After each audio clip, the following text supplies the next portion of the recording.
most trouble about in terms of censorship? Nudity or like lying? waking up. Just getting out of bed in the morning? They just have it in their minds that they want to hire somebody, but they don't want any communication made. You know, they want to like make you into something. I don't know. It's like, I guess it goes into white homes. They're worried about that a lot. What did it? Yeah, you know, it's funny. Gwen Barrett, our associate producer, or sometime producer, is black. You know, and Carmen Matias is Hispanic. You have to be colored to be on television. You can't, yeah, colored. Yes, you can't be black. You have to have a little colored in there, just a taste. Tad. Yeah, just to keep it interesting for America. Yeah. Well, she said, and we were talking about your humor, that your humor offends white people, and I'm not that easily offended. Like, I'm not coming from a spot where Richard Pryor is going to offend me. I think you have humor that makes us see a lot of the truth and laugh at things we wouldn't normally laugh at. I think that's part of what you're doing.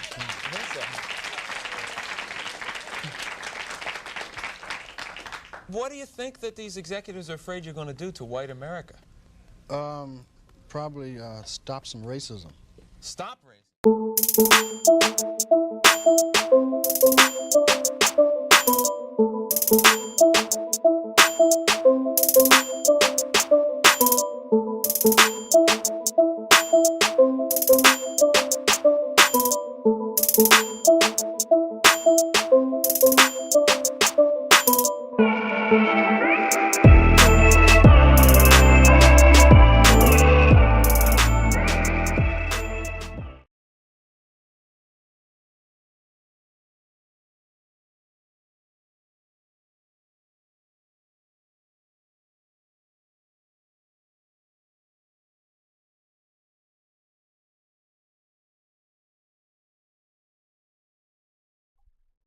All right, so I glad I checked it before I even started going about doing stuff. What's up, everybody? It's me, Crimson 60620. Welcome to the Sunday stream. I'm glad I have you guys back today.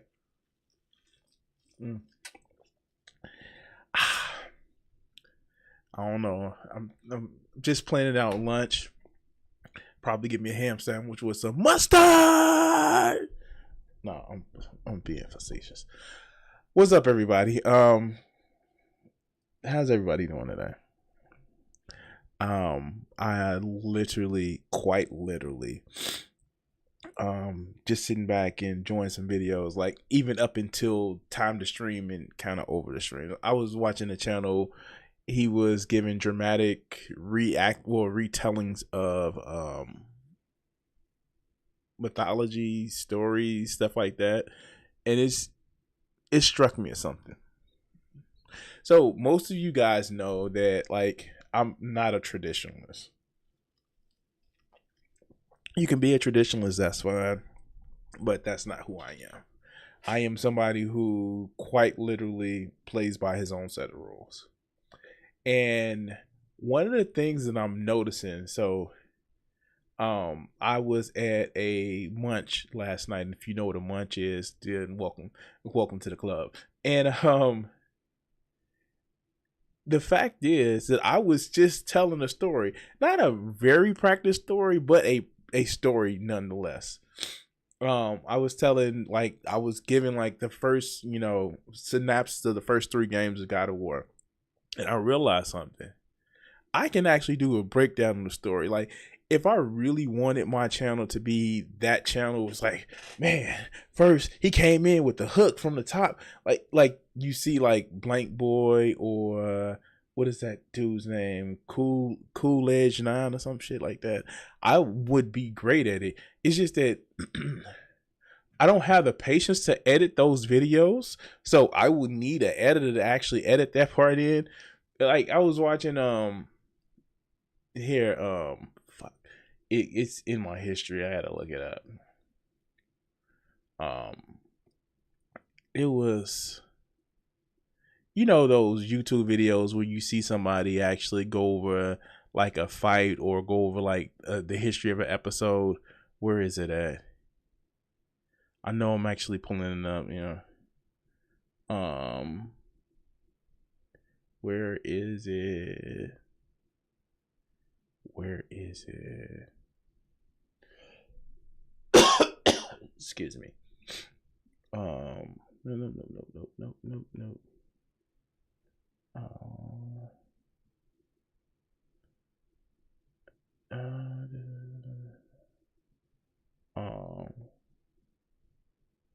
Cool Lano 9, that's what it is.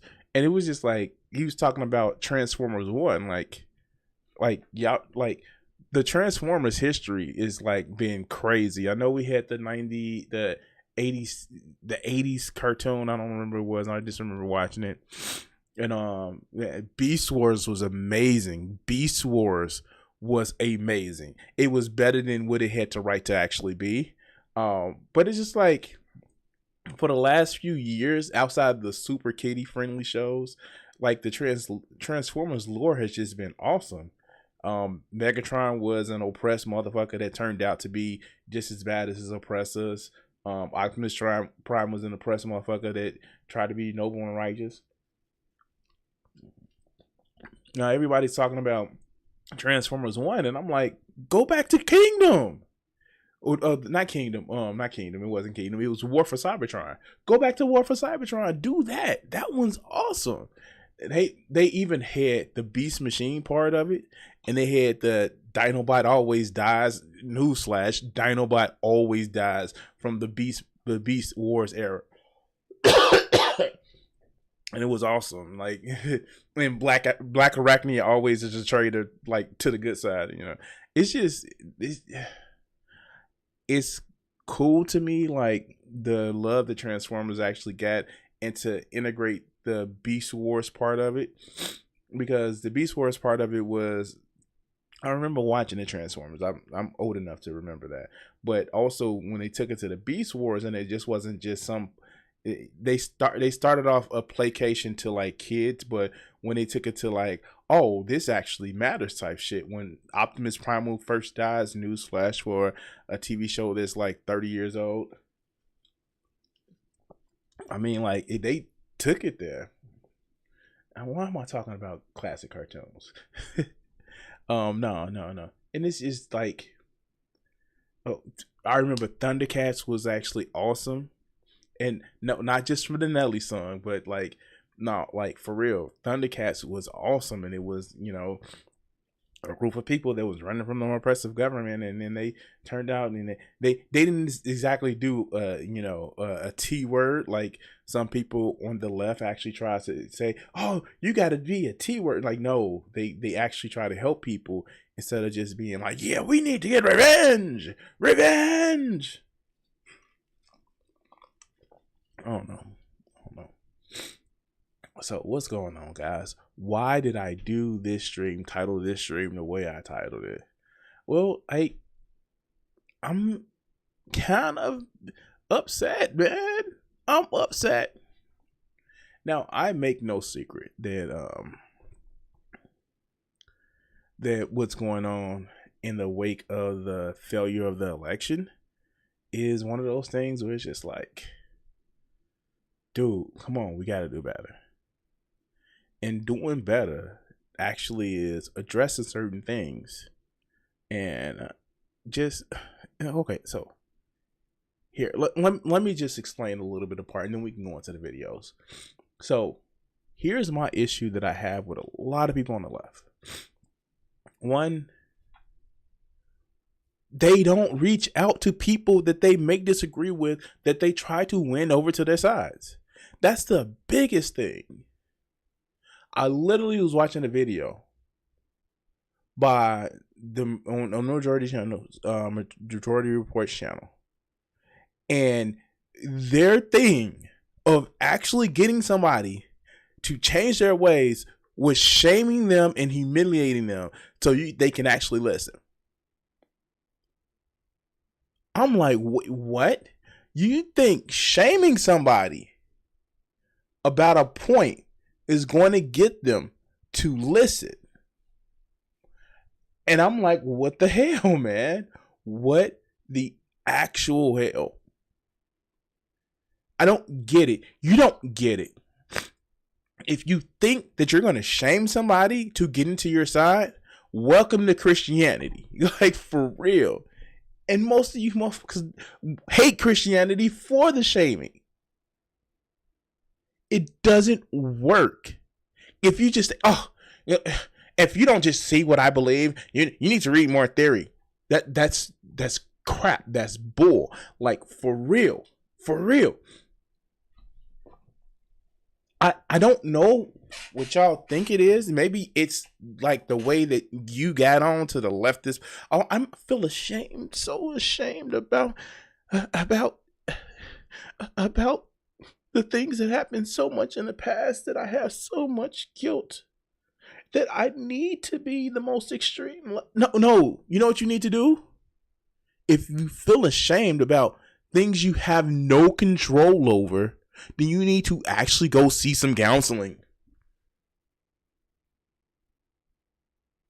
What you need to do is go out and actually talk to people about the bad stuff that they have in their life without preaching to them.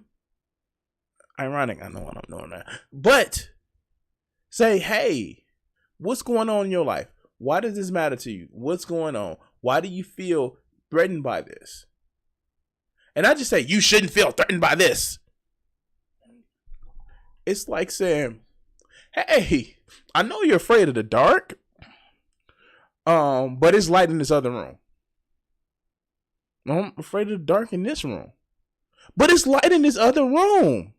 And you can go through this long ass hallway, this big dark room, and on the way on the other side, it's a light switch. And if you don't do it, you're a coward. I just told you I'm afraid of the dark. I know, but you gotta go through a place that you don't have any understanding of to actually deal with you being afraid of the dark. And it ain't even a big light. It's a small little night light. It's crazy. It's crazy. Some of the videos that I seen. I made a little comment in my Discord about, like, I saw people like, yeah, Hassan was great at his speech in Cambridge. Or like, oh yeah, these people are jealous of Hassan. Hassan is not a standard that we should be pushing. He's an idiot. And I know I have it on my channel, like when him was making fun of Andrew Tate. That's like the competition between the tallest short person. Like, and we can't connect to people because we think they're throwaway. Right now, I know I have a mostly leftist audience on my channel. But a video that's crapping on a red pillar is getting more play than a Tennessee town full of what I said in my video, full of white people that says, no, we don't want to look like we are racist. Is getting less views than just crapping on the other side. But you want to win. But crapping on the other side is what you think is going to get you winning. Versus standing up or signal boosting a video of people who saying, no, we don't want to look like racists. Come on. How many people in your personal life do you talk to that isn't inside of your bubble? That isn't inside of your bubble, that you have disagreements with, but you try to talk to without sounding condescending. I am telling you, you cannot win by being condescending to people. The atheist movement learned that. You see people that just hardcore atheist people like Aaron Ron, Matt Dillahunty, Seth Myers. These are the people that you would think just be like, yeah, the hell religion, break religion. They are literally saying, we don't like the people, their actions, but we can't be that dogmatic. It's so many people on the left are dogmatic about their beliefs. Dogmatic about their beliefs. Don't even really understand the beliefs. Don't understand how the Communist Manifesto translates to the modern world. They just think, oh, we just need to bring down capitalism and then communism will reign supreme. Versus actually caring about people's lived in conditions. And it's sad to me. It's really, really sad to me. Because you don't care about helping people. You just care about seeming to be right. And yeah, like I said, seeming to be right. Because most of you motherfuckers would actually be the same bully if you were inside the club. You would be inside the club and then you wouldn't say shit. And that's the sad part about it. And I don't know what else to say about you motherfuckers.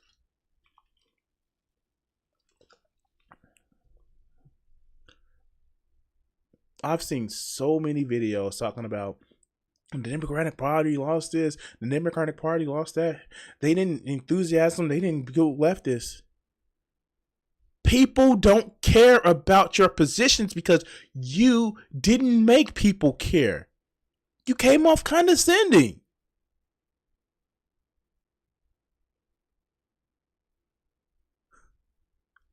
I mean, God, where are your leftist candidates for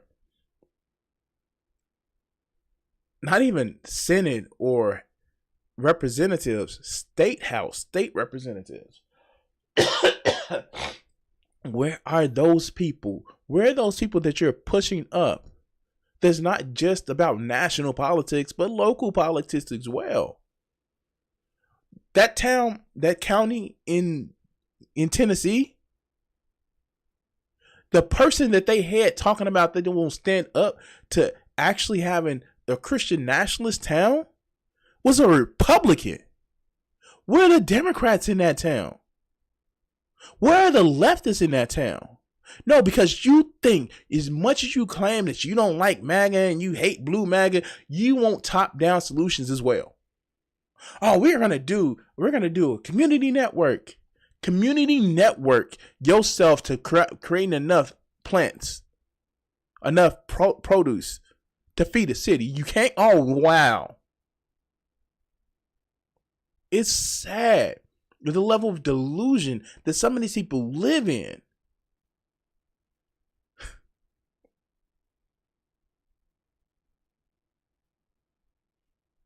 I have this YouTube channel.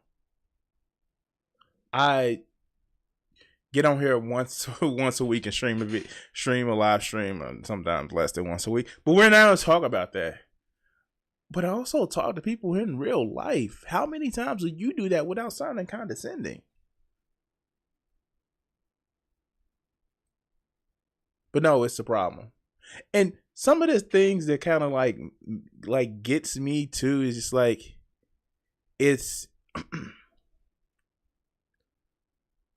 one of the revelations, because I don't just do politics, because just doing politics is fucking stupid. And if you think that all it is politics, you only seeing it as a power or a pathway to actually, get power. Like this, let's be honest, it's just your pathway to like rile people up in your own type of cultism to like get people riled up. How many of these people do you see just actually talking to try to like talk about other like social stuff without overtly injecting leftism into it? I do videos about video games. How many people do you see actually talking about that? How many of them do you see just besides the horse prognosticator who sits back and like, I don't like this because art. How many people do you see just talk about how art affects the culture on leftist spaces? None. You get them more enthralled in, who's sucking whose penis and who wants to, do this and who wants to do that. And it's just like for real, I literally had to tell people, like, I get sick sitting in live streams watching the sycophantic shit that people be saying. Oh, you're right. Y'all, they just hating on you because they wish they were you. Huh? What? It's sad to me. It's really, really sad to me. I don't know what else to say. And I know a lot of these people are like, still trying to find their identity, still trying to actually discover who they are, still trying to be cooler than their parents. Because let's face it, a lot of this extreme leftist shit is I'm trying to be cooler than my parents. I saw Hassan's little clip about how he was like, yeah, my uncle is just a big bombastic motherfucker, and I wouldn't let anybody else talk to him, but he's my uncle. Like, dude, you are an asshole. You act as if you built your platform yourself. You didn't. It's just weird to me.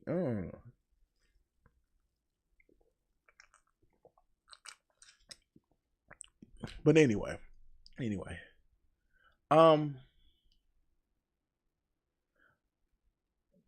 want to get into like the video, so let's start getting into those videos.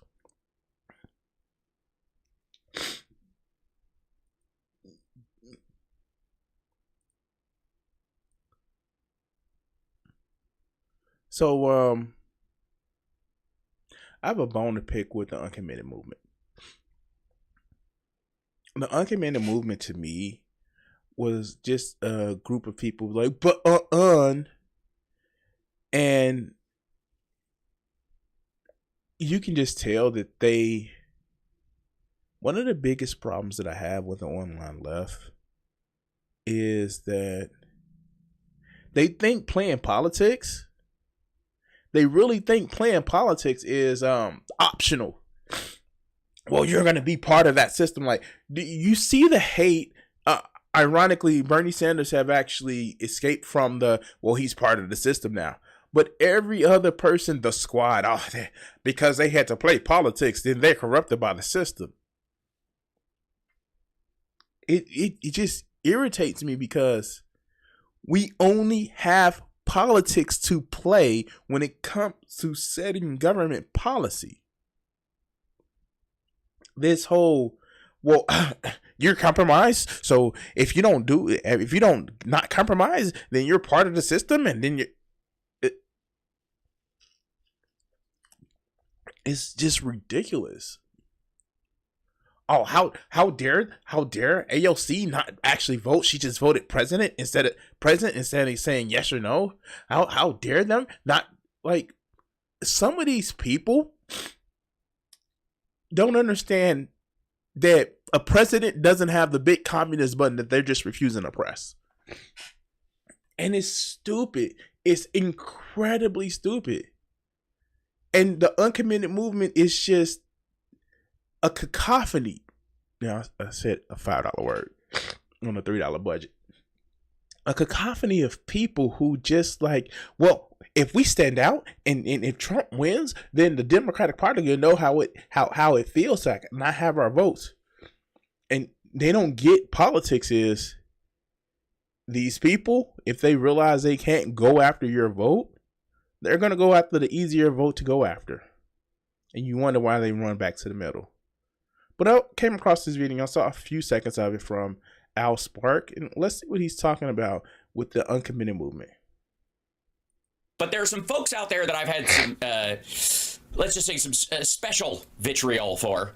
And that's the uncommitted crowd. And I would like to take you, just introduce you. This is a short little clip of one of these assholes. On CNN, uncommitted movement looks ahead to Trump presidency. Oh, dude. So one of the craziest things with this uncommitted movement is literally after Trump won, they sent the letter saying, hey, can you do something now? Trump, who has consistently said that, we want to take the reins off of Netanyahu and let him do what he wants to do. And they thought that he was going to be like, yeah, no, we're going to listen to you. File that under the trash. And it's crazy. It's crazy. And you can say, only the libs believe that. Like, libs are in power for the most part. They get stuff done. But for people who are outside of power to complain, they just don't do it like I want to, get in power. But let's go. Do they? I don't know. I'm fairly certain I know what their goal was, which was to be moronical, an imbecile, like the dumbest motherfucker that ever lived. That's right. That's what that seemed to be the goal for these fuckers. They were going to hold Democrats' feet to the fire so that they would threaten us with a Trump presidency. And what did they do? They ended up talking their own people into voting exactly that way. They didn't come home. They didn't turn around. The leaders of the organization ultimately voted for Harris, but the rank and file voted for Trump. And not only did they vote for Trump, that's just one of the things. They didn't gin up enough, enthusiasm to vote at all. They stayed home. They stayed home. When you look at the numbers that you actually would have seen for the amount of total, Trump pretty much stayed the same as far as his numbers for voting. It is literally a case where most of the Democrats didn't vote. Now you have streamers that turned down the enthusiasm because, Joe Biden is the worst genocide Joe and kill them all, Kalama, or whatever the fuck they will say. Well, they've been saying that this is the most important election in our life. It is. Every election is important. It's the boy that cried wolf. Why would you trust people that let a boy get eaten by a wolf? Of course they're going to say, well, it was his fault.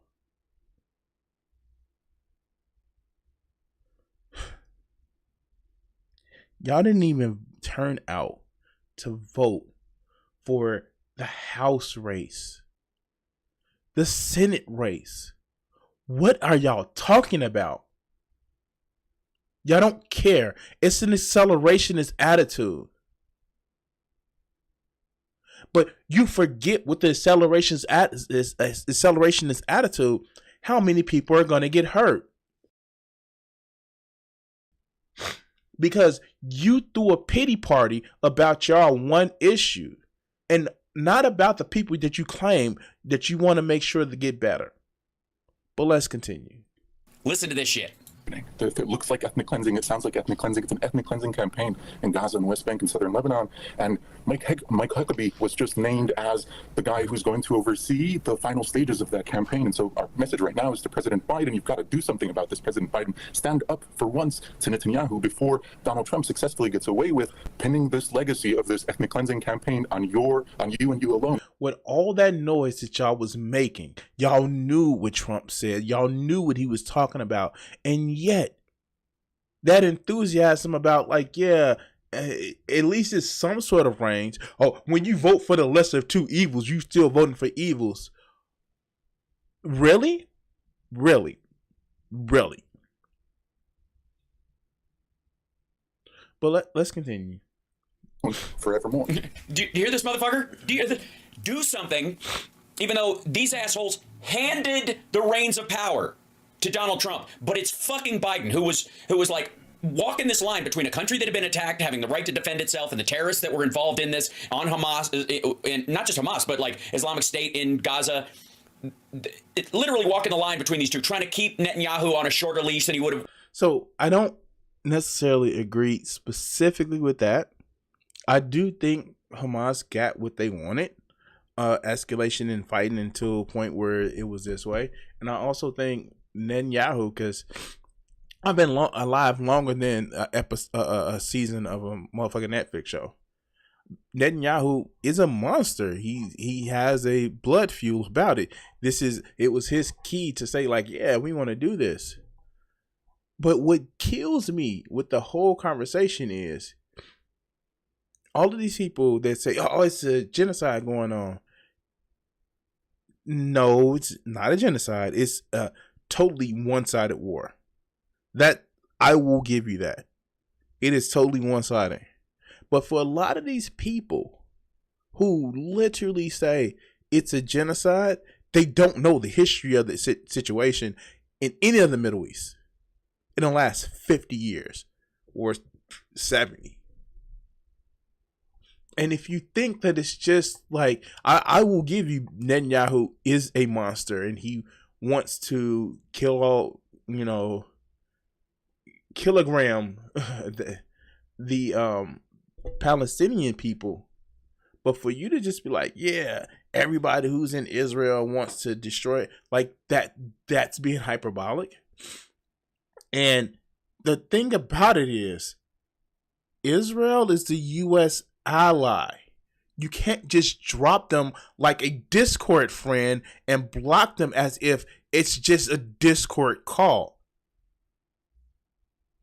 Global allies can't just be dropped like that. I get it. The only friends that you had were on Twitter, and you can DM directly. But that's not how global politics works. If you're allied to somebody, there are legal agreements that you have to follow, not just with that ally, but with the standard of your legal agreements with your allies as well. And not only that, Israel has a map to where the bodies are. And when I've said that to people. So Israel knows our secrets. They know how to find our secrets. You don't just give that away because you're mad about something. It has to be a literal, hey, you doing this really messed up. We have to end this alliance, but not really. We have to make sure we seem you don't understand politics. And for people to say, well, it's just because, like, I've seen it on the left. Oh, they're just a bunch of white people that came in and like that. Go read a history book. Go read the history of the land, and don't just listen to your favorite streamer. That's not how that works. It's just like some of these people that have these ideas about the Middle East don't even know how to deal with their local elections. But they're going to be talking about politics and government standings on the other side of the world. You don't even influence the dog catcher, the race for dog catcher.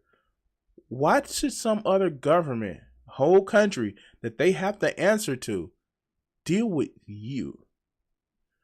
But let's continue. Wanted to, and you motherfuckers decided to hold a gun to to his head figuratively in the presidency, and you pulled the fucking trigger. There is no there, motherfucker. He has no leverage. Netanyahu already made this fucking deal. You watched him do it. You motherfuckers stood outside the DNC full of people who were talking about a two-state solution and how there needed to be something done in Gaza, and Israel has the right to defend itself, but there should be limits on what it does, and having a real adult fucking conversation. You motherfuckers stood outside with your Genocide Joe bullshit, holding your fucking signs up and driving your voters away. And you know what? This is actually true. And like we saw it with Hassan video. I know I didn't cover it on stream, but he was telling them, yeah, fight while you out there. And when he got kicked out of the DNC, he was like, what I'm gonna fight for? They got guns and stuff like that. The same location. And what kills me is that you get this bitch Hassan who's like, yeah, well the Houthis, they're going to stop traffic in the Suez Canal, and then the people in Israel not going to be able to get their Amazon packages. And so they're going to just leave Israel, and then that'll fix the situation. And I'm like, wait, what?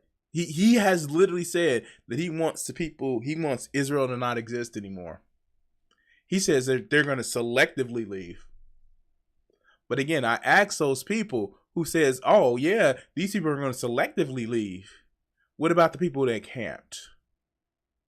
How many train carts are you going to make for those people that you want to selectively leave? And if you think I'm being hyperbolic, this is my problem I had with that President Flowers. Not President Flowers, wow. Professor Flowers is like, oh no, they're going to leave on their own. Yeah, that's not gonna happen. Well, let's continue. To vote for Harris, but to actively vote for Trump, and now it's on fucking Biden's head? You motherfuckers, eat shit. Shame on you. How dare you? The fucking nerve. And none of these motherfuckers, while they were outside the DNC, they were outside, the White House. Were they outside of Mar-a-Lago when Netanyahu was there? Nope. Did they protest at the airport when Netanyahu landed? Nope. Did they protest at Trump rallies where he was saying this shit, or even right after recordings had come out and conversations and leaks that he had been saying to Netanyahu, do what you need to do what you got to do? It's referring to the Gaza. No, because they're cowards. They don't actually want to put themselves in danger. Oh, you say, oh, I was in a university and I had to cover my face because I may lose a job. They don't care about other people. They care about appearing to be right. They don't care about putting their bodies, their principles on the line. You know what they care about? It's so hard ordering a pizza over the phone to somebody I don't know. At 12, at 10, I remember marching down freaking from 79th in Ashland to 83rd in Ashland as a reenactment of the March for Civil Rights on Martin Luther King Day. I remember doing that. But some of these people, their activism is collectivism. Asking them to go to a Trump rally and stand outside. No, they're too scared. But let's continue. Since it's cancer as the problem, and you have to get it over with quickly. Where were they? I'll tell you where they were. They were bullshitting this whole time. This motherfucker. You cannot be this stupid. I find it shockingly hard to believe that someone is that fucking dumb. And so I will assume, sir, Abbas Alaway, this dude from Uncommitted in the Michigan delegate, this motherfucker, I will assume that you meant to do it. That either it's a Sunni Shia thing, or you just side with the Egyptian government or the Jordanians, where they're just like, can we fucking get this over with? Can we just let Netanyahu kill the fucking Palestinians so we can all go back to normal? That's the only excuse. Nobody's this fucking stupid. No, I see he again, this is something that I disagree with, because yeah, people are that stupid. People are that stupid. People are that stupid. I hate to say it like that, but people are that stupid. But let's continue. It's in this situation, it's dumb or nefarious. It has to be one or the other. And at this point, like, it's so mind-bogglingly stupid, it has to be evil. Just fucking terrible. And now they're like, don't let Trump make this your legacy. Motherfucker, it's going to be Trump's legacy. He will be beating his chest about this shit. Nobody's going to be able to lay this at Biden's feet like it was his fucking problem. Like, you guys are... Again, I doubt that, because Trumpers have a uncanny ability to be like, oh yeah, no, like Destiny says it all the time. Well, once everybody's talking about the stock market not mattering, will all of a sudden say stock market matters. All of the inflation that doesn't go down, at first they'll be blaming Biden, and then they'll say like, well, Trump made sure that the inflation didn't go up. Yeah, no, Trumpers will do that. But it's up to the left to actually hold people accountable, other than just say they evil, they're not, they're Nazis, and that. Yeah, we have to hold people accountable. Take those words out of your vocabulary as an easy dunk. But let's go. Trying to do. Can you imagine still trying to do that? Still make this fucking Biden's fault. You fuckers handed the reins of power to Donald Trump. What he does and the people he puts in, first of all, you shouldn't be shocked at all. So, like, some of the things in there I agree with, some of them I don't agree with. But I don't know what else to say. It's just... It's just sad. It's just sad. I don't know what else to say. It's just sad. What gets me is just the unequivocal gall of some people that don't want to play politics, but get mad at politics not going their way. But anyway, like, share, subscribe, and we're gonna cut this video segment here.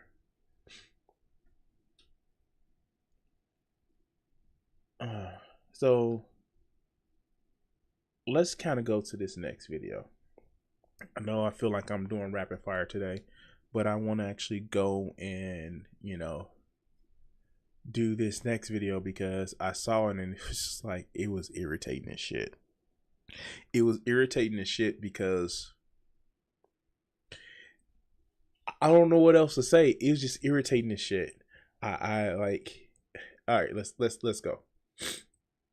So,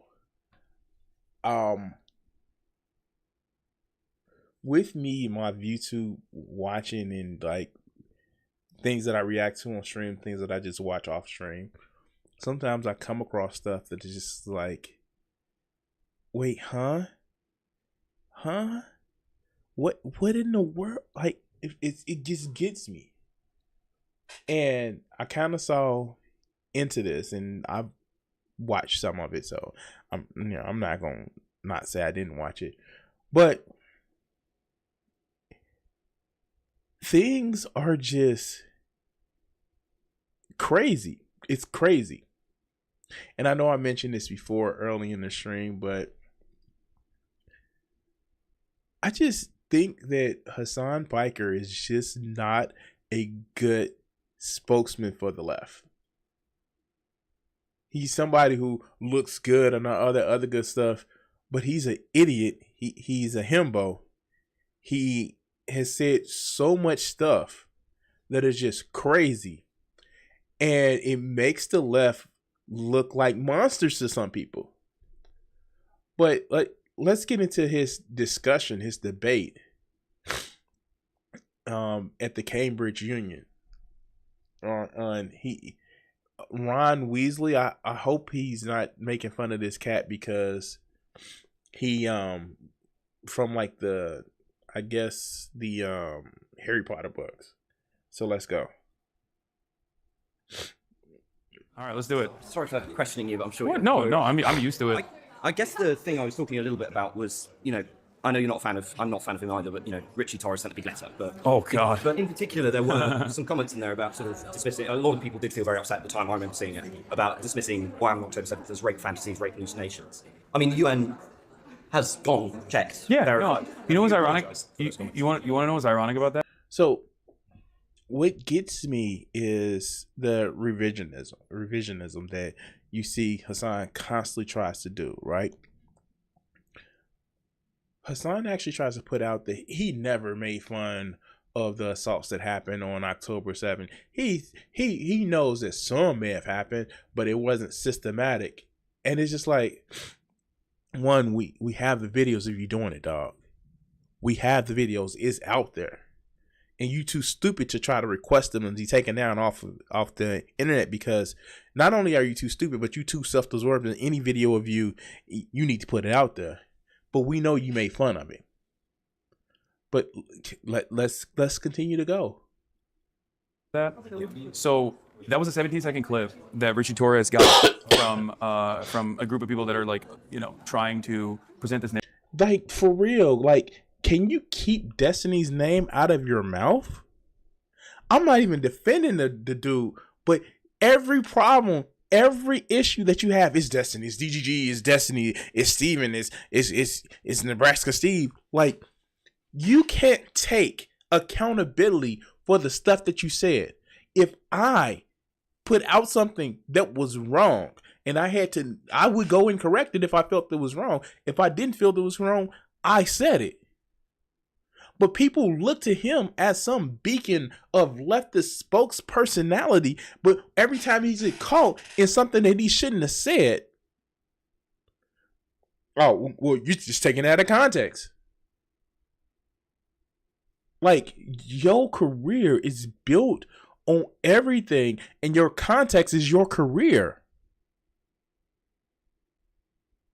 People see you. What you want to say is, I didn't want you to take it that way, but unless you was indoctrinated, you'll take it a different way. That's what it is. Is if you're really indoctrinated into the way I want you to think, then you'll see it the way I see it.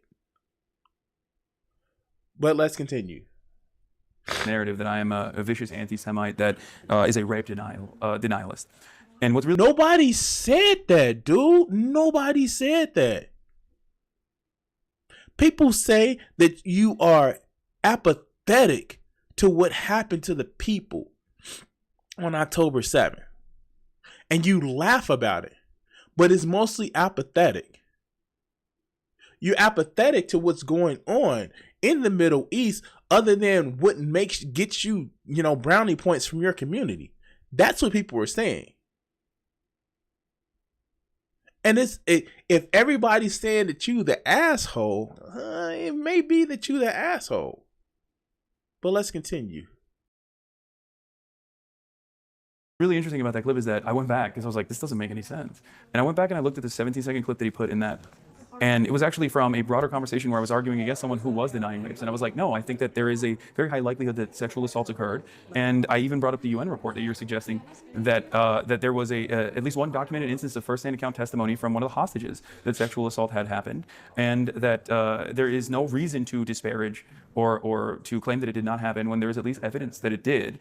So why are there multiple videos of you actually, like literally during a speech that Kamala Harris was actually doing, you laughed about it?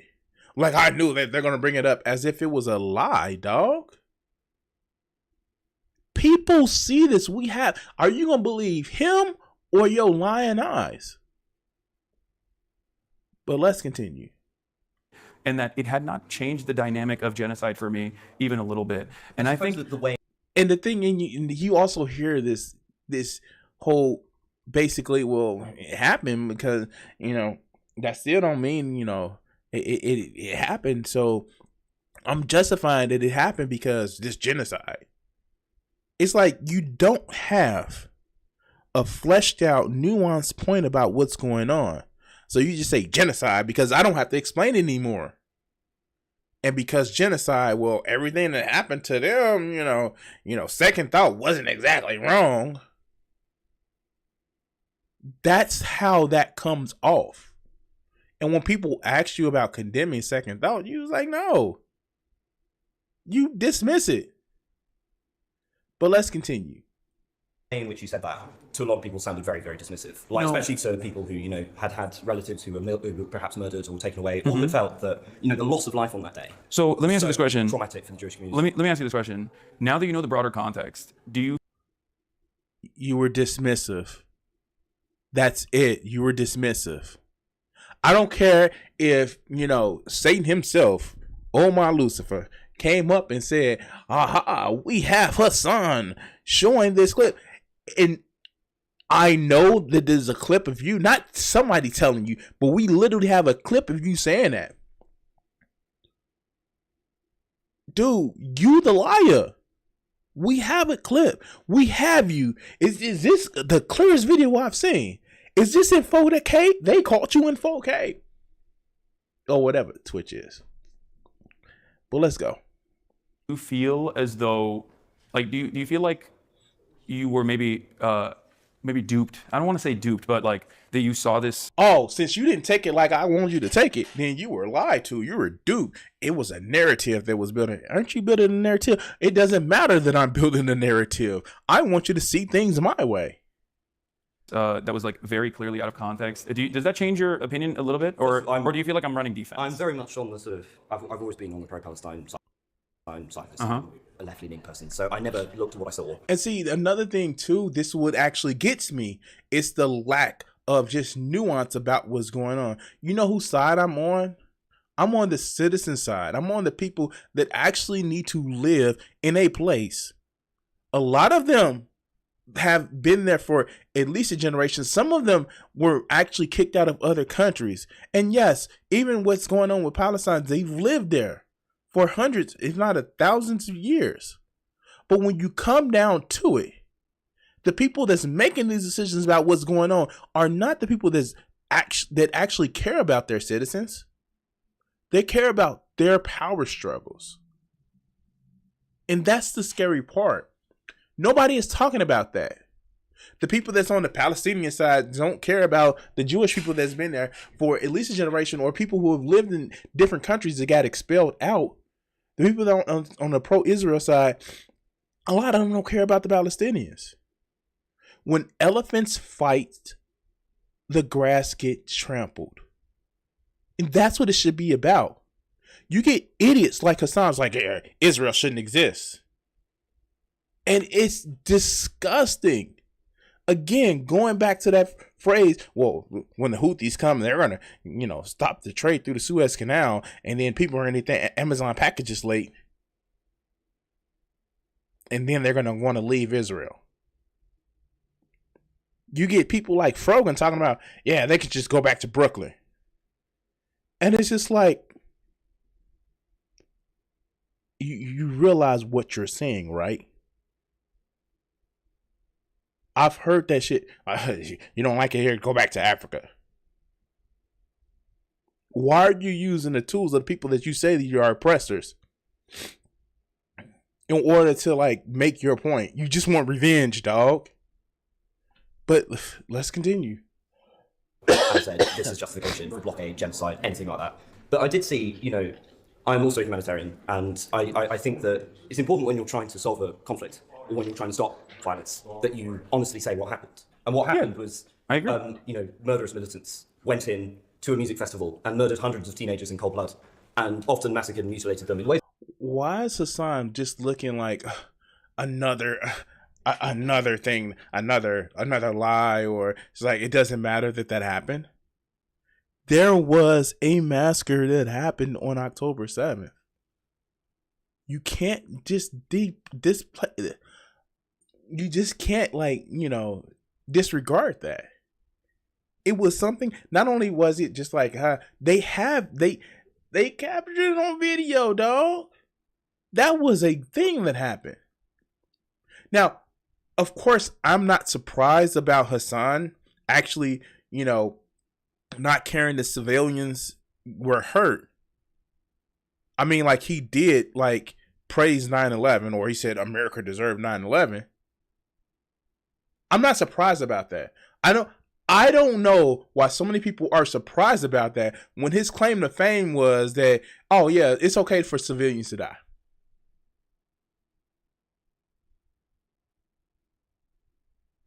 That's the real thing. He is okay with civilians being hurt as long as it advances his cause of what he thinks is cool. Not an actual resolution, but it must be cool. But let's continue. That we have on camera, and that is deeply traumatic to me. And I guess this was linking to a broader point that, yes, I understand this whole thing about there is context to this, and you can't just sort of suggest any violent action is justifiable against someone if they don't hold views you like. But this is endemic. I don't. But I don't. Ideology Do you think I? No, do you I think I mean, maintain that position? Side, it doesn't. No. But do you think I maintain that position? Do you think that I think that it was wholeheartedly justifiable? I think certainly. Yes. As many times as you said, well, international law says oppressed people can fight back any type of they want to. Yes, I do believe that. But let's continue. You haven't been very clear in your condemnations at times, and I've watched what you said. Okay. It doesn't seem, for example, I in the course of your talk, you didn't mention what happened on October 7th once. Yeah. You mentioned it as the start of the conflict. You didn't mention. I don't even think it's the start of the conflict. I actually, if you recall, started the conversation even before the inception of the State of Israel. There's a deliberate reason. So, what's your resolution besides doing brownie points to your audience of tankies? What's your resolution? Do you talk about this for the Kurdish fighters that we have? That they should actually get some land of their own? We know you don't care about what's happening in Ukraine because you think that, Crimea was always part of Russia, even though the same stuff that you claim Israel is doing is what Russia did to Crimea about genociding the Tatars that were there and, replacing them with, their own people. We know that was happening. We know that's still happening, but you don't speak about it. because literally your whole political view is America bad, and you think that I'll be joking, but he literally has clips of him saying, well, you see who the U.S. Was aligned with in the Middle East, and then you go against them. This man literally does this. But let's go. For why I did that, because I think it's important to understand the historical context in which but violent resistance. There's no context for murdering hundreds of teenagers, is there? I think that the answer that you first say, no, there is no context in murdering hundreds of teenagers. That's the first thing that you say. But he's going to whataboutism, murdering hundreds of teenagers. That's how. There is no context where that is okay. No context. But whataboutism? Well, let's continue. Yes, I think there's always context. Just like there's context. He said yes. He says yes. There's an excuse for militants going and killing a bunch of teenagers. Wow. And people follow this. The most people that follow this are people that are living on stolen land. The people that say okay to this are people that are living in the U.S. that weren't actually citizens of the U.S. Wow. Let's go. Justified. I don't think it's a contextual justification. I think it's offering background and analysis. Analysis is not justification. I mean, this is a deliberative body, right? We're in a space for free speech and debate. And I think that this is actually, ironically, one of the things that I don't like about debate is that there is a woeful misinterpretation. You don't know how to. You know how to dodge questions. You don't know how to bring evidence because you don't care about the evidence. You care about generalizations. That's why you don't want to do debates. And if someone wants to bring evidence to you, you have an issue where you want granular or minute details of evidence that have nothing to do with the overall point that's been made. Interpretation that exists in this space, and that especially when we talk about certain things, like certain subjects that are very difficult to broach in an open and honest manner, I think a lot gets lost in the nuance. And I think you understand where I'm coming from when I talk about this, like that October 7 is, I've never said that October 7 is like the inception or the first stage in what has unfolded.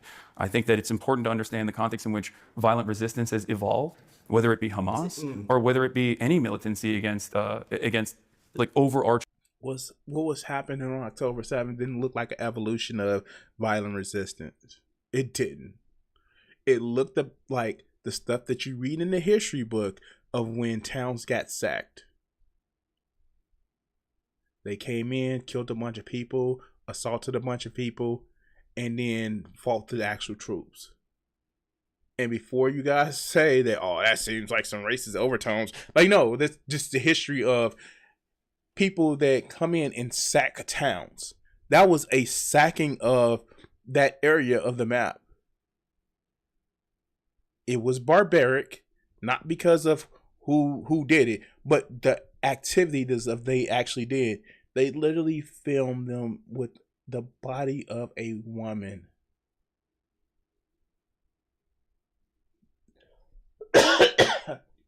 That's the military order is breaking down, and let the angry people do whatever they want to the people that they see is less than human.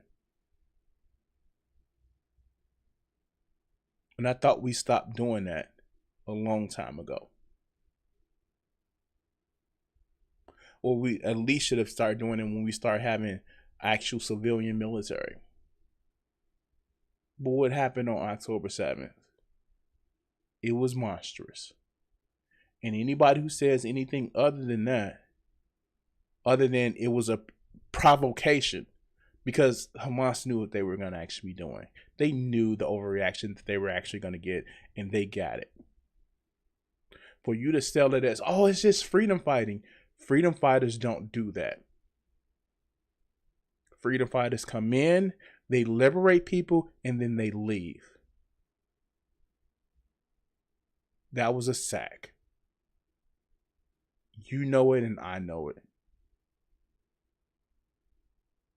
Where the goal is to kill a bunch of people and send a message, that's not freedom fighting.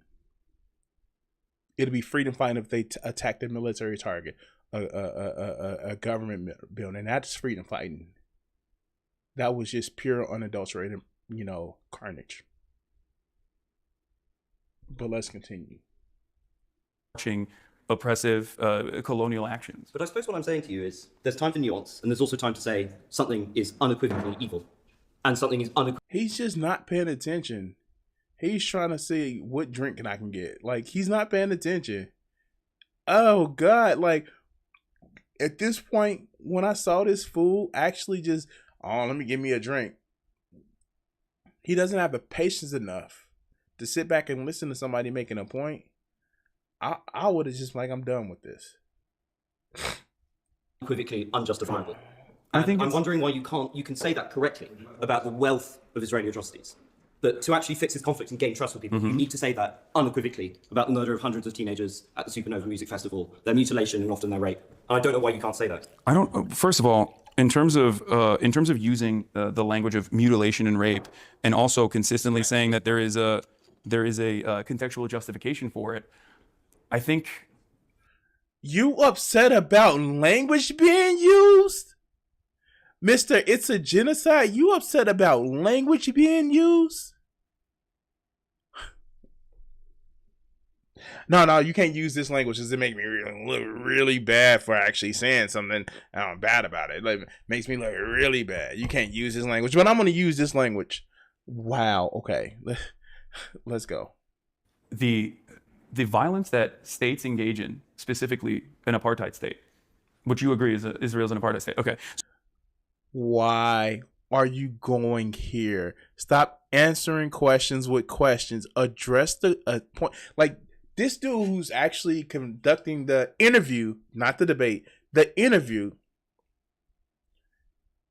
is just so English proper. Like, we don't want to seem as if we're being, uncouth to the Lord. Like, no. Answer my question.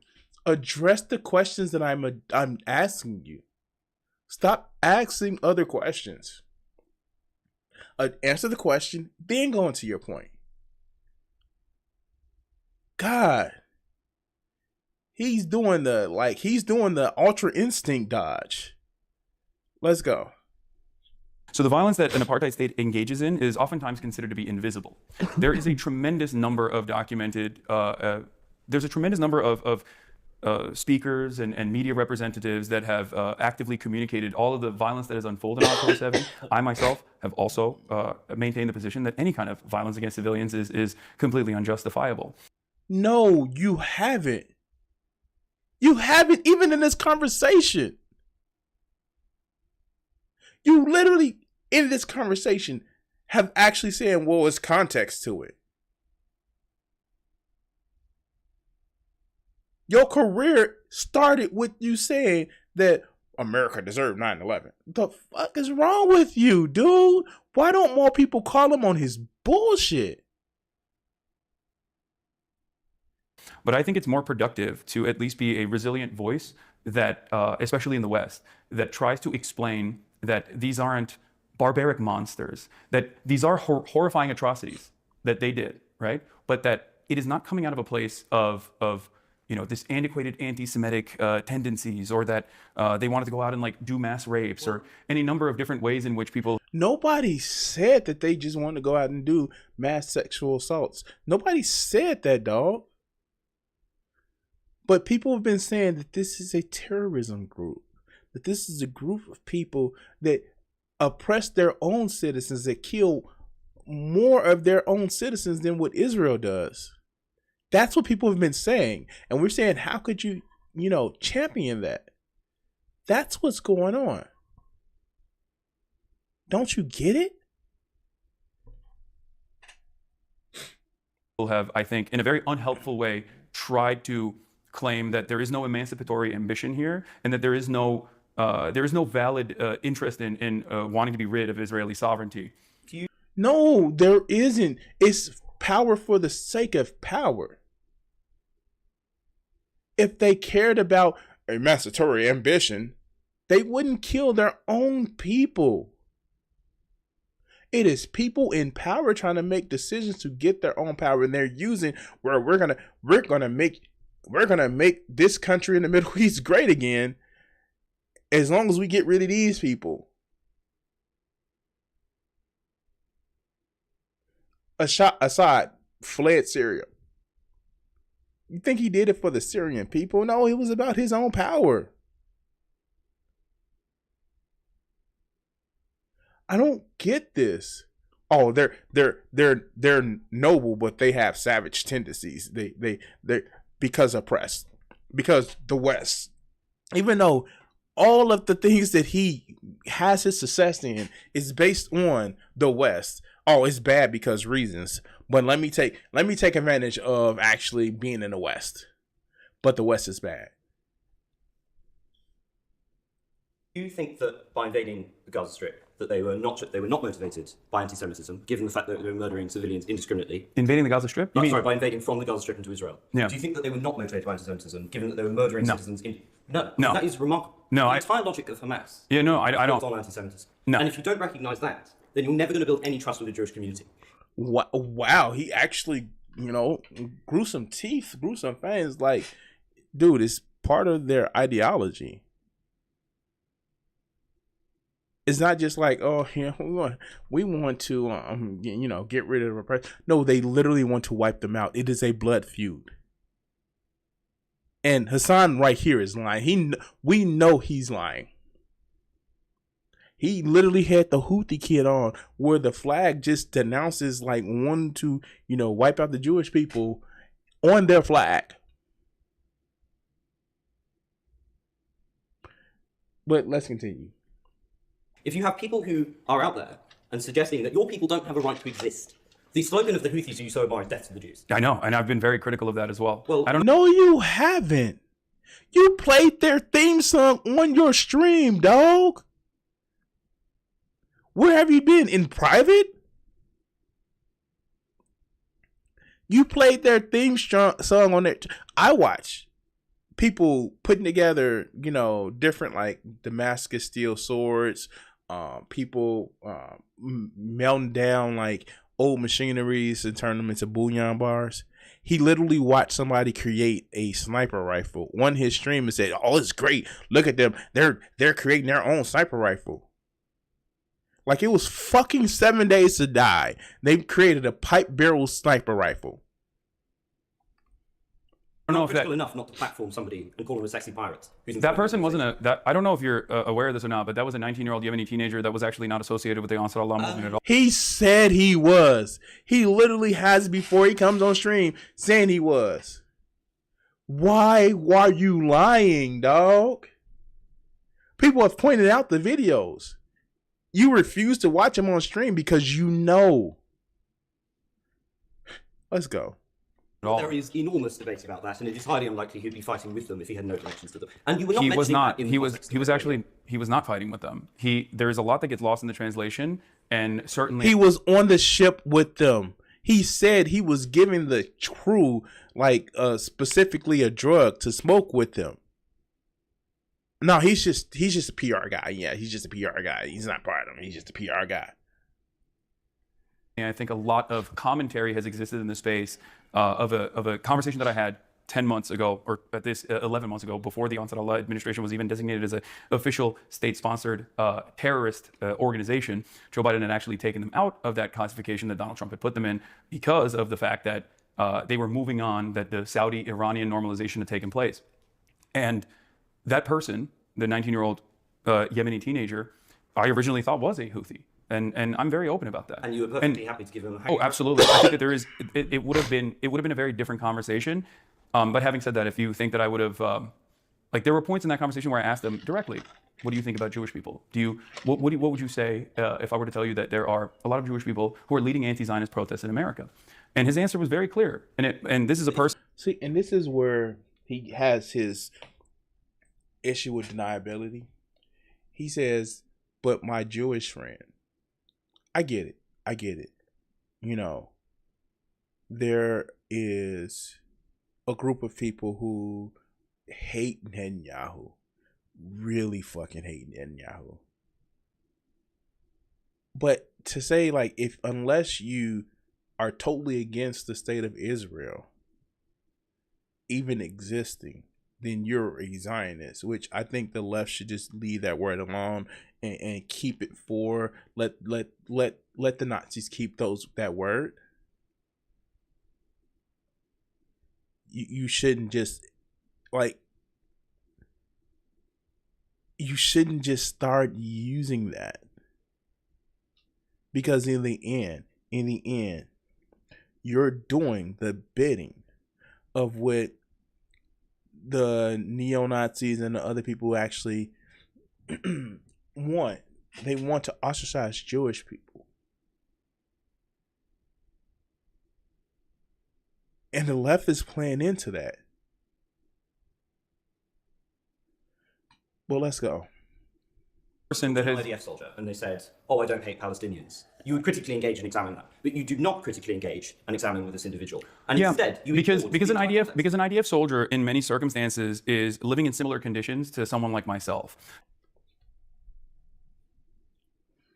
Why do y'all let him get away with this lie? Why? He's a multi-millionaire streamer. Not only that, he was a spoiled rich kid. His family had money well before he was born. There is literally a book put out by his uncle saying how Jank's father started making the family money because he was an engineer. Hassan grew up as a rich kid. Don't let any of that bullshit he originally is from the US that went to Turkey because that's where we had the money. He is not some poor down in his luck kid that just happened to live a dream. No, he is a rich kid. He drives a sports car. Well, I needed to get a mansion because I needed to stay in Hollywood, and I needed to have a 3-car garage for, like, no, you're a rich kid.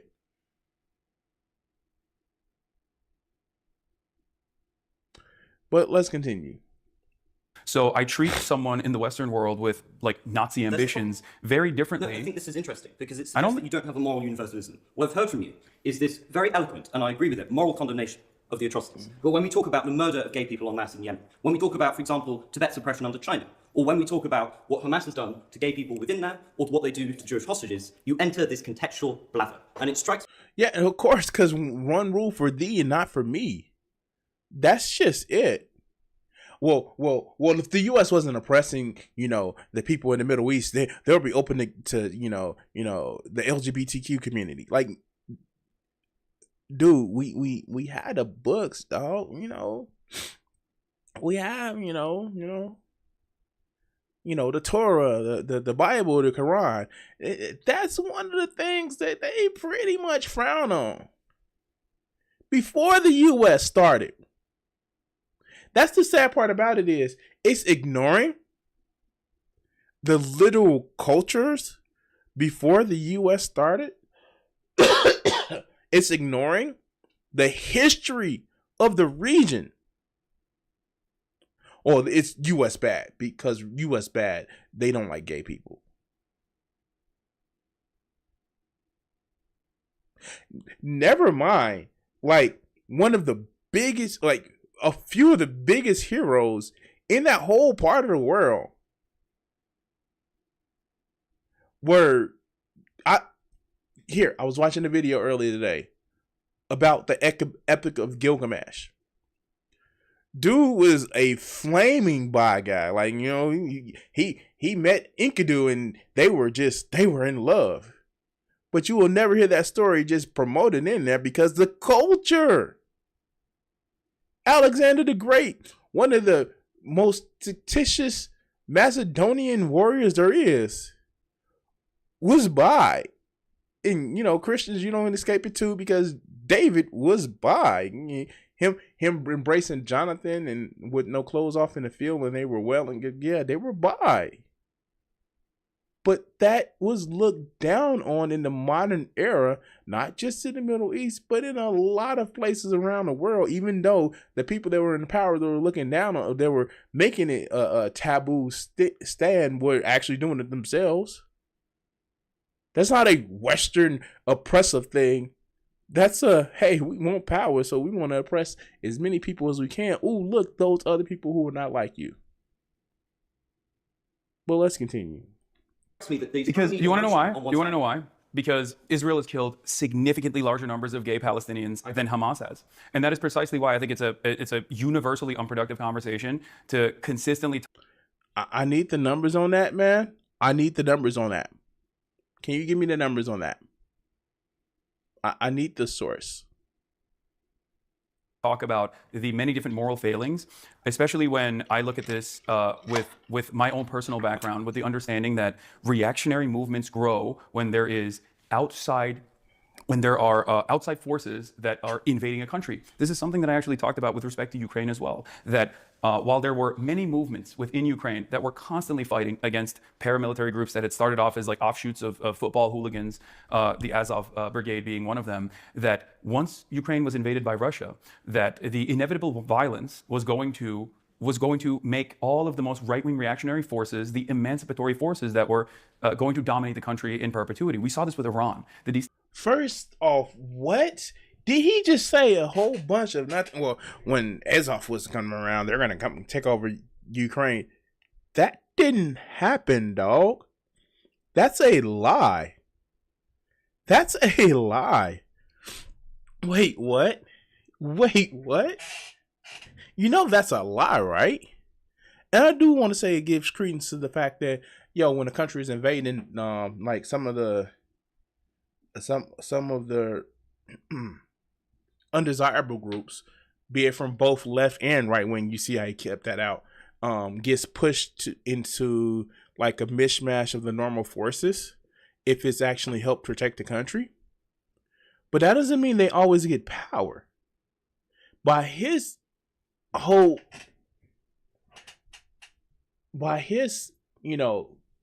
hypothesis there, that would make the communist revolution that took over Russia right wing. I mean, like, we know it was right wing, but it will make it actual right wing, because that's what happened. Conservative party took over the reins of power in the form of Stalin. But let's continue. Stabilization of Iran, backed by the CIA, caused the Ayatollah to overtake the country, because in most circumstances, when Western forces or an outside force is coming into your country, you don't care about who is actually fighting back. You just want the pain to stop. You want the violence to end. And I examine this across the board in the exact same vein. When a larger, more powerful country meddles in the affairs of a smaller country, no matter how big or small. Yeah, Iran, exactly. Iran is a perfect example of this. I think that the Iranian destabilization and the implementation of the Shah regime is quite literally the reason why the Ayatollahs were able to gain momentum. Intervention of Iran in the other powers, but see, and like, this is just, the guy mentioned Iran, and he's talking about currently what Iran is doing. Oh no, that doesn't matter because reasons. It doesn't matter because we need to go back to the 1970s, and even though they're fighting against the U.S., what Iran is doing now in the Middle East is the U.S.'s fault because reasons. In terms of the broader problem with that, but do you understand where I'm coming from? Because there is universality there, and I think the universality is hard to grasp, especially if you've grown up in the United Kingdom or if you've grown up in America. It's very difficult for people in the Western world to shed themselves of Western chauvinist frameworks and engage in. Motherfucker, leave. No, leave. Go to Iran. Go to all of these places. I'm not even gonna say go back to Turkey because Turkey ain't exactly free from the whole Western influence right now. Go to all of these countries that you said are just awesome and great because they're fighting against the West. And you You're selling your image in your hands by actually being in Western countries. Because remember, you need to have absolute ideological purity. Go to these countries that says, yeah, the West is bad. Because in the end, you're just pushing this narrative of like, I want to actually seem like I'm more holier than now because the West. Is he using his platform to actually do any changes? No. He just gets online, makes money off of bitching that America bad. That's all he does. So go out there, go to these countries that can show how right you are, how American are bad. That will allow you to speak ill of America and champion you. Put you on, not only on Twitch, to put you on the national news to say, I grew up in America and I was educated in the American system and America bad. You don't like you praise these leaders of these terrorist groups for? How you said that, oh, most of these people were educated in the West or America, and then they came back and been free to run. You thought it was cool that people were freedom fighters. Do that. Let's see. Let's go, Hassan. I know this is America. This is my country. People that actually hate the way my country is structured about giving the people who live here the opportunity to change it, they need to leave. Be it white, black, Hispanic, whatever. My country is decided that it wants to be the best. And making decisions and influencing people to change my country is what I need to do. Instead of saying, America bad. We need to fight against the West. You sound like a cosplayer. But let's continue. And I'm not saying you're doing this, but engage in what I have seen as pinkwashing by consistently talking about the internal dynamics of any kind of resistance group when, in fact, we do not make those considerations for many of our allies, and it's not even something that is remotely brought up in this. You're making it for Israel right now. You are literally saying they should be better because they're our allies. What are you talking about? Actually, you're just saying that they shouldn't exist, actually. That's what you're really saying. I don't get it. I don't get it. Am I missing something? Am I missing? Deflect. Not answer a question. Dodge. Deflect. And then whatever rules that I have for other people, they don't work against me. In this conversation, as far as like universality goes, I've never heard anybody go, we got to stop giving Saudi Arabia weapons because of the horrifying treatment of gay people. I still think it's unjustifiable, just like it's unjustifiable. But we have. The person that literally we have though. When Trump was in office, he didn't care because he was getting Saudi money for from oil. Literally. Is he just lying or is he just stupid? Let's continue. In Yemen. But ultimately, the way I look at it, if there is a much larger, much more powerful country that is getting unlimited weapons from the most powerful country on the planet, and they are engaging in wholesale slaughter, I think analyzing or interpreting the dynamic of like Hamas and gay people in that regard is ultimately not only unproductive, but also it's not something that is within our realm of power even. I think that these countries, my country, Turkey, for example. Motherfucker, you an American. I don't get this. Why does he play this like, yeah, nah.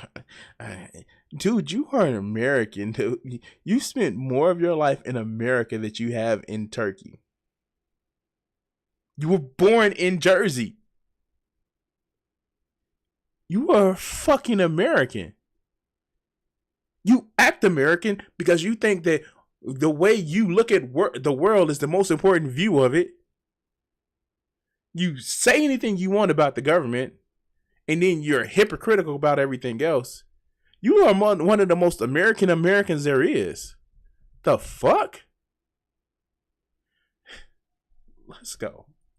Will inevitably, once they have breathing room, have the time and opportunity to be able to advocate for their own civil liberties. Because at the end of the day, the gay people that Hamas could potentially harm are still gay Palestinians. Does that make sense? And it's in it, and we have the benefit of living in the UK or in the United States of America, where we have undergone this process of civil liberties and advocacy for civil liberties, and be able to overcome these issues like the structure.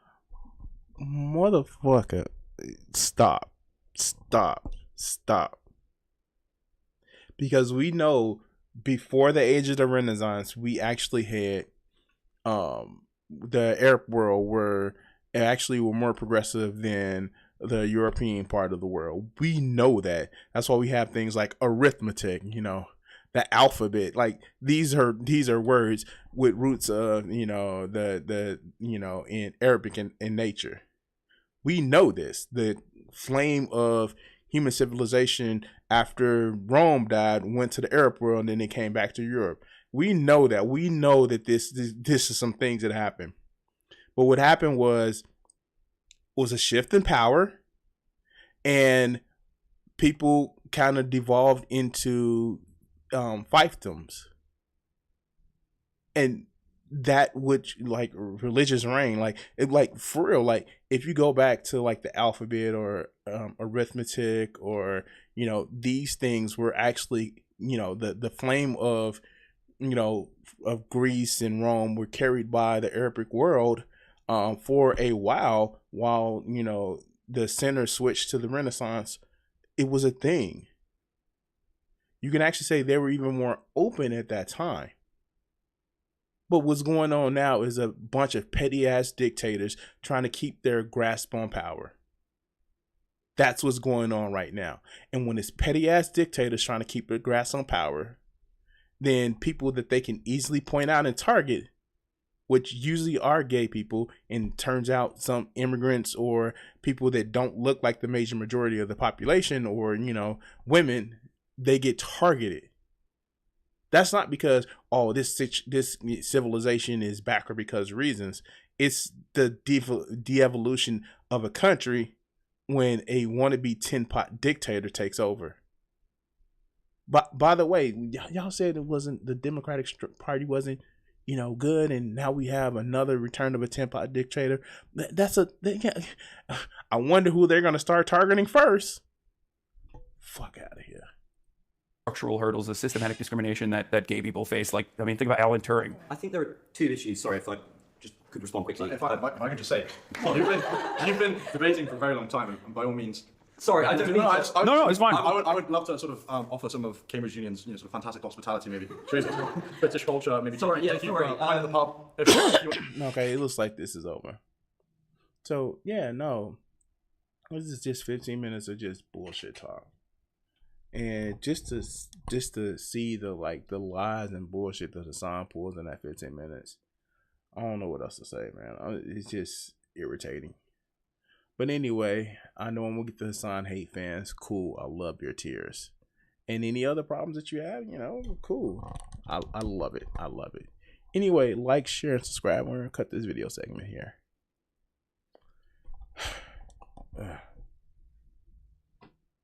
I'll be right back, y'all. I gotta go pee.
All right, so the sectarian left. Yeah, no, and I don't want to seem like I'm trying to start any infighting at all, because like that's like I know we need to be united, and that kind of goes against like the spirit of the left of just like what kills me is this. Okay, all right, the left, their big promotion is collectivism. But like online left is not about collectivism. It's about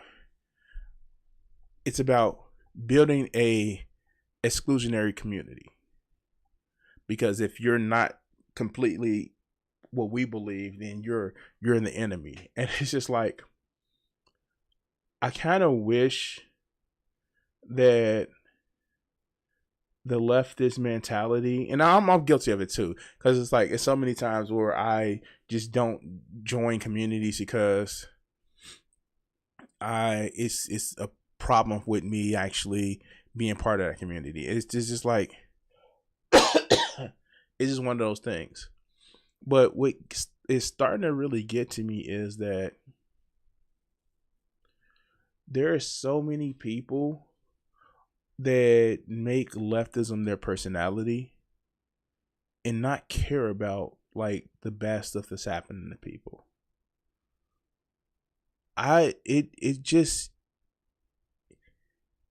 It's one of those things of just like,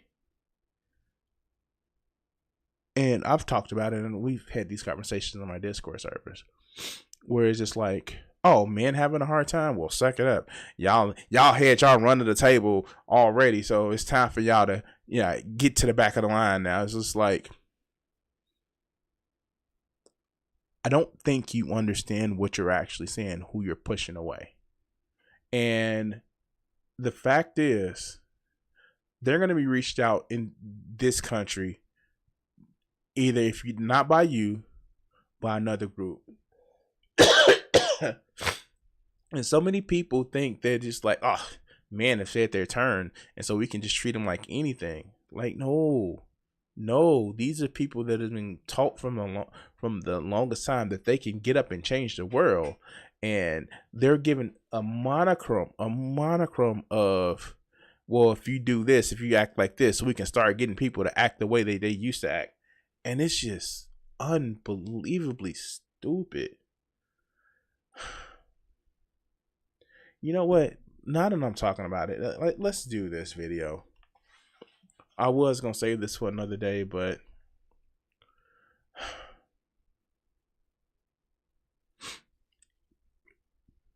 all right, so Manchester.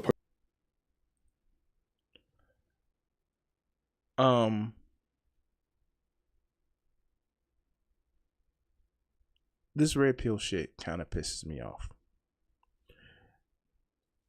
I don't know what else to say. This has got to be one of the videos that I saw it. Short little clip. We're going to watch it in a second. That just lets me know that we on the left actually need to try to reach out to men more. And not just, the men. Oh, I'm a feminist man. Like, no, stop. Stop. Or not just the men, like, well, they're part of the, they may be queer coded, not necessarily gay or bi, they just may be queer coded. We need to do better because this is the opposition that we're going against. Let's watch this clip. I know we on a podcast, but we all men, right? So yeah, y'all think men should start putting their hands on women again? Hell no. Now, I'm glad that these guys responded as quickly as they did. I'm glad about it. But listen to this shit. He literally says men need to be putting their hands on women. And listen to his justification. Wait, what? That's crazy. Wait, what? What you think? Wait, what that up? I miss when men was men. That's all I'm gonna say. Nigga said I miss when men was men.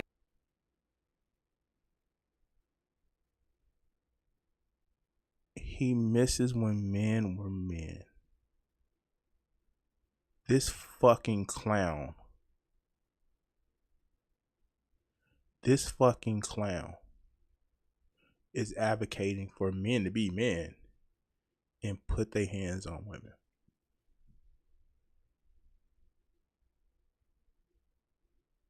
Nigga said I miss when men was men.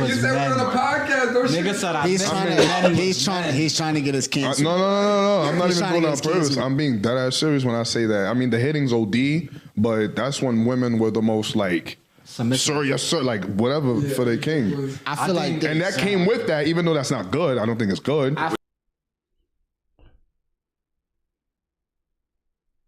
All because that's what gets women to listen to you.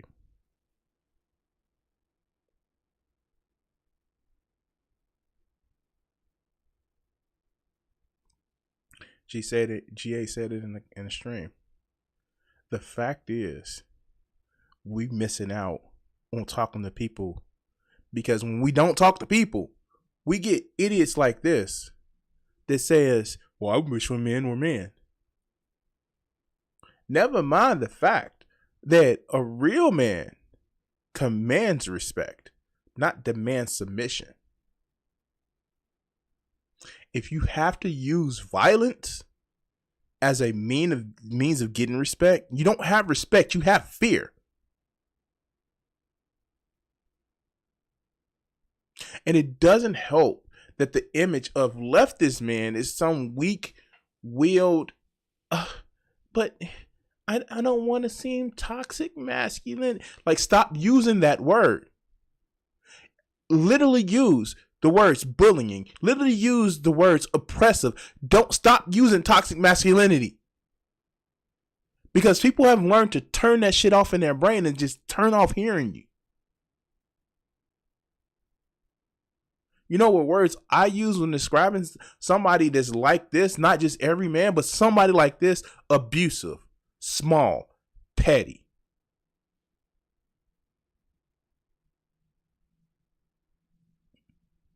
But we don't talk about this. And for any guy out there, as somebody who's been friends with and related to people that have had abuse levied on them at the hands of partners, not just men, but women too. If I find out somebody just feels like they can just abuse their partner, I'm gonna... There was a story in India where a guy found out this boy abused his daughter. Yeah, he ended up with no hands. The father went and made sure that the guy had no hands. It's sad. It's sad that it will take, that we're not addressing these problems with these dudes, man. It's bad because we feel like, men have had their turn, so we need to make sure that we push up women. Like, cool, great. Lift them both up.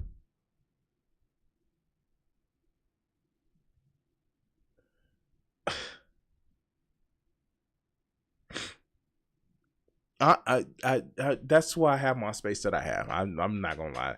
Cause like I want these conversations. I want to have them on my Discord service. Like, that's why I keep it up, even though sometimes I get clowns that come in there and I ban them. But like, we lost the election because y'all didn't talk to men or white people. Y'all just said y'all problems don't matter, so fuck you. And you know what? They have women in their lives to see their problems and will vote against you. Instead of having a conversation saying that, oh, we need to make sure trans people are valid, just make sure that everyone feels valid. Stop trying to attack just the laws. Attack the society around the laws. Stop making it seem like it's just a problem that's happened with one group of people, and actually lift up all people. But you don't want to do that because that takes work, and that takes speaking with other people that you may disagree with and trying to speak with them to get an understanding. I ask you this, and again, this is not this is not minimizing. anybody that's going through body dysmorphia and stuff like that, would you have the same push for hormone, enhancement for the 14-year-old boy that feels that he isn't living up manly enough, so let's give him some steroids or HGH? You wouldn't have that push. As right, you shouldn't. You know what you should push for? A society that opens everybody of all shapes and sizes as long as they're healthy. You should push for the de-radicalization of, well, if you don't look this way, that you don't meet the physical standards. That's what helps everybody, not just trans people. That's what helps everybody. I'm glad we had a push to end bullying. I'm glad about it. Not everybody made it out of that, that situation where bullying was a thing, either from voluntary or involuntary, if you know what I mean. But that's only going so far. And one of the things that I hate about the left, how incredibly selfish they are sometimes. Because they only care about their issue. And if their issue sort of kind of touches your issue, then yeah, we'll help you out. But if it touches the issue of the people that they see in power, no matter that a lot of these people aren't in power, they're just representative of how they look, it's just sad.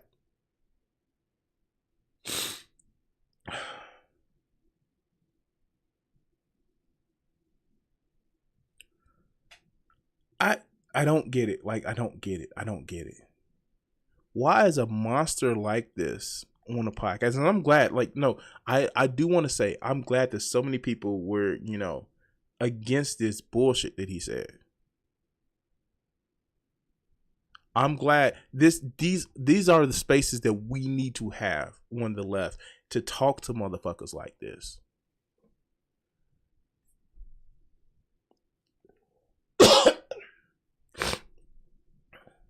I'm glad. I'm fucking glad. But so much of this bullshit that we have, even look at this shit that he's saying, how the people around him are just yeah, no, dog, you on your own with that one. But they're at least talking to this motherfucker to try to get his head back on right.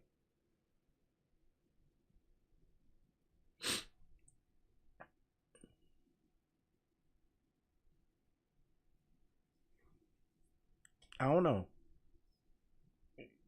Then I'm going to have to say this. You shouldn't have to put your hands on anybody to get them to listen to you or respect you. That's just a given. You shouldn't. I don't know what else to tell you. If you have to do that, then for one, if you feel that to get respect, you have to use violence, for one, you shouldn't be in a relationship. Secondly, you shouldn't be with that partner that they don't respect you that way, regardless if you use violence or not. Thirdly, get some counseling.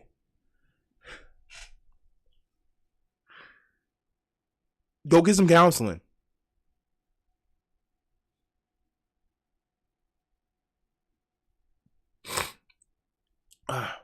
And fifthly, man or woman, they shouldn't have to deal with you beating them. But anyway, I'm gonna cut this segment right here. Oh God, I feel, why would this even come up? Why don't we have to beat women in order to get them to listen to us? That's just that is wow. I would say that's LDE, but that's micro energy. I swear.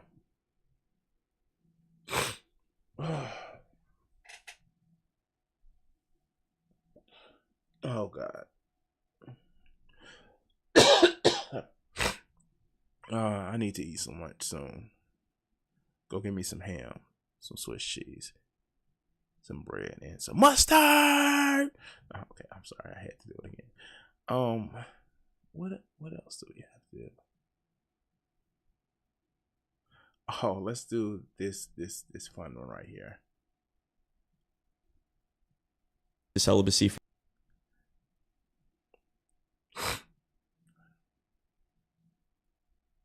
All right, so this is a fun one, and I don't know what I actually had to say, but again, this is little Twitter clips.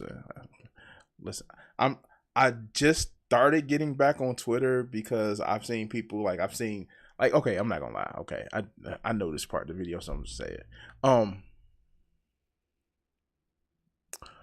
I watch other people's stuff, and when I see something that I just had to like respond to, I just go get it and I go and respond to it because it's some crazy stuff. It is some crazy stuff, and oh my me, I don't know how to respond to this other than I don't think this guy likes women. I don't think he likes having sex with women. I don't think he may necessarily be straight. And you'll understand what I mean when I say this, okay? So here, let's watch this clip. And I want to say I'm not making fun of him with this as far as him not liking women, like, oh, he's gay. Like, no, I just like he gives me Myron vibes about having sex with women. Hear me out. For the rest of their life. I am pro like that. And if that was something that they couldn't have babies, I believe that they should have that choice there. Well, they have a choice. Yeah. But I'm saying, is that what you believe is correct? Infertile people, no sex for you. This man said, like, and it's part of a bigger clip, but yeah, he's advocating if you can't make babies, you shouldn't have sex. I think that it's crazy. Infertile people don't think. I don't see anybody really saying that, hey, I'm infertile, so I'm going to be celibate for the rest of my life. I'm not going to touch sex. I'm not going to have sex. So if you can't produce kids from sex, you shouldn't have it. Wait, what? He does know sex feels good, right? He does know that, right? I'm pretty sure that he knows that, right? You think it's crazy people don't say that? Yeah. Wow. I think that would be very honorable. No gay sex with women, guys. Very true. I agree. Mm. Yeah, I mean, you're having sex and you can't reproduce. Like, the best part about having sex is reproduction. Seriously. Like, I don't value sex because of an orgasm. I value sex because I know that I am going to reproduce and have another baby. My man. What? What?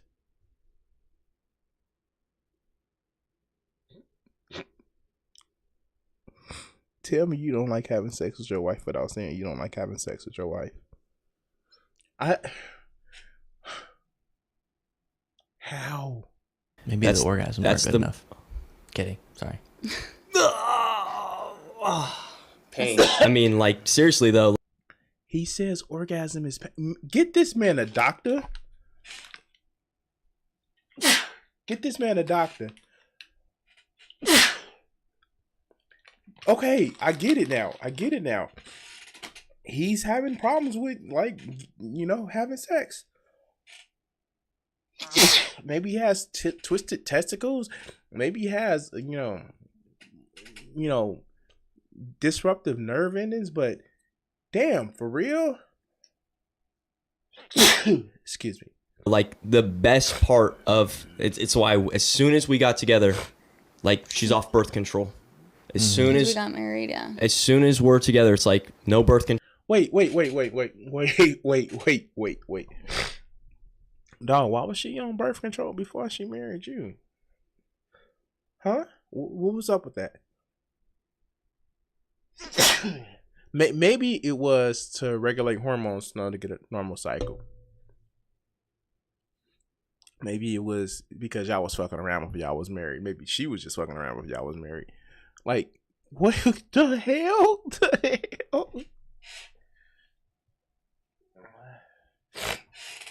Oh oh God, something tells me she's probably still taking that birth control. You just don't see it. Like, what the hell did I get myself into? Control nothing, because I'm not gonna have gay sex. And like, gay sex is more than just like another man and a man. It's just like the idea of looking at sex as such a materialistic thing and just like, oh, well, like, we just have an orgasm and that's fun or whatever. No, like, dude, sex is about having children. It's about having babies. So he says, is gay sex if you're having sex with your woman without wanting to reproduce?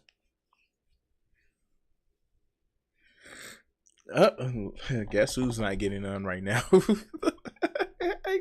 All right, let's go. Babies. Like, you pump yourself full of birth control and then you have sex with your wife and like, there's no purpose there except just pleasure. That's the only purpose. Should people pleasure. who are born like infertile have sex? It depends. Listen, I am pro like people committing to celibacy for the rest of their life. He's gay. I'm sorry, he's gay. He's either gay or he has a medical condition where he can't, like, he maybe be having pain in sex, because he said sex, orgasm pain. Wow. Or he could be ace. Like, those are the three options. He can be ace, he can be gay, or he can have a medical condition that can actually hurt. But for him to say, having sex with his wife is gay, dog. You keep using the word. I don't think it means what you think it means. You don't know what you're saying. I don't know, man. I saw this. This was like a fun little story that I just want to actually cover it. But yeah, no, like this man said that having sex with his wife is gay. I don't know what else to say, y'all. I don't. Anyway, we're gonna cut the segment here. Just like, share, and subscribe, and all that other good stuff. So I wanted to get that video out. Wow. I don't know what else to say. But anyway, guys, like, share, and subscribe. Thank you for coming out to the stream today. I'm back on Sundays, and yeah, it worked out well for me. I think we're gonna fix me some lunch. Thank you guys for watching, and enjoy the rest of your day. Take us away, Richard. What do you think that these executives are afraid you're going to do to white America? Probably stop some racism. Stop racism? Yeah, I'm probably afraid of that, because then people don't hate each other, and people start talking to each other, and then they start talking to each other, they find out who's the problem. Which is? Greedy people. Greedy. I have a couple things I want to ask you there. Do you really think that some of the guys that you dealt with at NBC, no names, right? Because there's lawsuits for that too, that some of these guys really want to promote racism actively, or is it a subconscious? I just think it's part of capitalism, is to promote racism, you know, right? In order to make things work. If you feel better because you're white and you can get a job, you use that. I mean, you know, I would. Absolutely. Say, I'm sorry, Jack, but shit, they say I'm white. I'm going to use this. Right.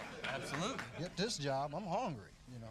But, and that separates people. So they keep people separated, and that keeps them from thinking about the real problem. That's as simple as I see it.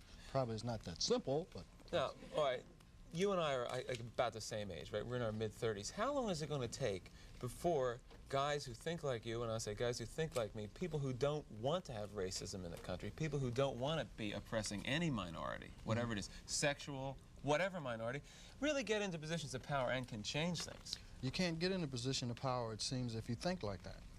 It seems that the only time you get in a position of power is if you're like the people that are in power.